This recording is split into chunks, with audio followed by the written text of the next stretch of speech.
जेजून 3 वर्सां आपल्या बापायन दिल्लो वावर संवसारांत वावर केलो आनी वावर कोताना जेजून खूब खूब मिलाकरी केलो. ही सगळी खबर आमकां मातेव, लूक, जुआंव आनी सगळे इवांजेलिस्ट दितात. जुआंव फकत 7 मिलाग्रांची खबर सांगता आनी आज आमी दुसरी मिलाग्राची खबर आयकल्या.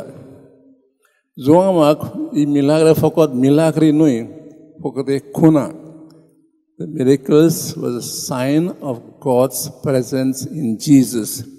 जेजू फकत मनीस न्हू, तो देवाचो पूत आसलो म्हणून जुआंव आमकां ही मिलाग्री वरवीं आमकां सांगता.